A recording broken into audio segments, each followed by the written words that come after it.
भाभी जाग उठी। करुणा बचपन से ही कामकाज में निपुण है।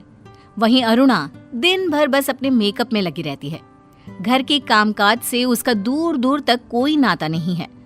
जहां अरुणा गोरी चिट्टी है, वहीं करुणा सांवली है। फिर भी अरुणा करुणा से जलती है और करुणा अरुणा को एक आंख नहीं भाती। अरुणा हमेशा करुणा की बेइज्जती करती रहती है और चाहती है कि कोई भी उसकी ओर देख ना पाए। एक रोज करुणा को लड़के वाले देखने आते हैं। काली कलूटी कहीं की, इसे तो कोई पसंद ही नहीं करेगा। किस्मत फूटी होगी जो इस करिया को लेकर जाएगा। चुप कर अरुणा, मेरी करुणा बहुत भागो वाली है। इसे राजकुमार जैसा दूल्हा मिलेगा, देख लेना। शर्म नहीं आती तुझे अपनी ही बहन को ऐसा बोलते हुए? मुझे तो डर है कि तेरी शादी के बाद तेरा पति तुझे यहाँ लाकर छोड़ ना जाए। निकम्मी लड़की को कोई नहीं रखना चाहता। मम्मी, तुम तो बस इस करिया को ही संभालो। अरुणा वहां से चली जाती है और तैयार होने लग जाती है। मजा तो तब आएगा जब इस करिया के आगे लड़के वाले मुझे पसंद कर लेंगे। लड़के वाले आते हैं और अरुणा जानबूझकर लड़के के आगे पीछे फिरने लगती है, लेकिन फिर भी लड़के वाले करुणा को पसंद कर लेते हैं। लड़की तो हमें बहुत पसंद है, खाना बहुत स्वादिष्ट बनाती है, पेट भर गया है लेकिन मन नहीं भरा। अब तो मैं सोच रही हूँ दोनों बेटों की इसी घर में ही शादी करा दूं। जब बड़ी में इतने गुण हैं तो छोटी को देखने की जरूरत ही नहीं होगी। बहन जी, मैं अपने दोनों लड़कों के लिए आपकी दोनों लड़कियों को पसंद करती हूँ। आपने तो मेरी सारी चिंता ही दूर कर दी। अरुणा और करुणा की शादी धूमधाम से एक ही दिन हो जाती है। अब तक जो बहनें थी आज देवरानी जेठानी बन जाती है। करुणा को लगता है कि अरुणा अब सुधर जाएगी, लेकिन उसकी जलन कम होने की जगह और बढ़ जाती है। पार्वती भी अरुणा के लक्षण देख उसे पसंद नहीं करती। एक रोज पार्वती गुस्से में अरुणा से कहती है, क्या सोचा था और क्या निकली? दिन भर ये लिपा पोती करने से ही तू सुंदर नहीं लगेगी। कुछ सीख मेरी करुणा से कि घर कैसे संभाला जाता है। मैंने तो तुझे करुणा को देखकर पसंद किया था, मती मारी गई थी मेरी। मम्मी जी, मैं कुछ भी कर लूं आपको तो पसंद आने वाला ही नहीं है। अरुणा तमतमा के वहां से चली जाती है। कुछ दिनों बाद पार्वती अपने दोनों बेटों को बुलाकर कहती है, अजय विजय, मैं आज से इस घर की बागडोर करुणा के हाथ में सौंपती हूँ। इस घर में अब जो कुछ होगा वो करुणा के इशारे पे होगा। ये सब सुनकर अरुणा बर्दाश्त नहीं कर पाती और उसी रात करुणा के कमरे में चली जाती है।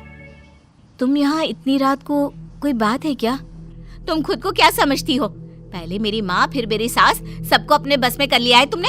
मेरा जीना हराम कर दिया है। अब तुम्हें इस दुनिया को अलविदा कहना होगा।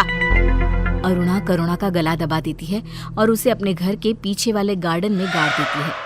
पार्वती और बाकी सभी लोगों को लगता है कि करुणा उन लोगों को छोड़कर कहीं चली गई है।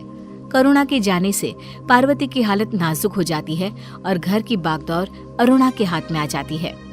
अब ये बुढ़िया भी मर जाए, रहा सहा कांटा भी निकल जाएगा। कुछ दिनों बाद पार्वती भी मर जाती है और अरुणा की खुशी का ठिकाना नहीं रहता। अरुणा अजय के साथ बहुत बुरा व्यवहार करती है, उसे खाने तक नहीं देती। दिन यूं ही पार होने लगते हैं। एक रोज अजय करुणा की तस्वीर के आगे रोने लगता है। करुणा, तुम बिन मैं अधूरा हो गया हूं। मुझे भी अपने साथ ले जाती तुम। ये जिंदगी का मैं क्या करूंगा जब इसमें तुम ही नहीं हो करुणा। इतना कहते ही भूकंप आ जाता है और गार्डन से करुणा की लाश बाहर आ जाती है। नहीं छोड़ूंगी मैं तुम्हें, वापस आ रही हूं मैं। दोपहर को जब अरुणा चैन की नींद सो रही होती है, तब आत्मा उसके मुंह पर कालिक पोत देती है। उसके मेकअप का सारा सामान गायब कर देती है, उसके सारे अच्छे कपड़ों को फाड़ देती है। अरुणा उठकर जब अपना मुंह देखती है तो चिल्ला उठती है, ये मैं हूँ? ये किसने किया? मैं उसे नहीं छोड़ूंगी, करुणा की तरह उसे भी जान से मार दूंगी। तभी उसे एक आवाज सुनाई देती है, अब मरने की बारी तेरी है। कौन है? कौन मेरे पीछे पड़ी है? अरुणा अपना मुंह धोती है तो उसके चेहरे से खून टपकने लगता है। कमरे में आकर वो अपना मुंह पोंछती है और उसका मेकअप बॉक्स गायब दिखता है। मेरा मेकअप नहीं है।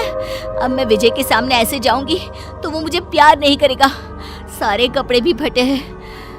ये कहीं वो आवाज वाली की तो करतूत नहीं है। अरुणा बुरी तरह डर जाती है। डरते हुए वो जल्दी जल्दी खाना बनाती है। विजय घर आते ही अरुणा को देखकर कहता है, ये आज इतनी गंदी दिख रही हो तुम। चलो, भूख लग रही है, जल्दी से खाना लगा दो। तुम मेरे साथ रसोई में चलो। इस घर में कोई है, मुझे बहुत डर लग रहा है। तुम भी क्या बच्चों की तरह कर रही हो? मैं बहुत थक गया हूँ। अरुणा रसोई में जाती है तो देखती है कि सारा खाना जमीन पर गिरा हुआ है। कन्हैया, मुझे पता है तुम यही हो। अरुणा को वही हंसने की आवाजें आने लगती है।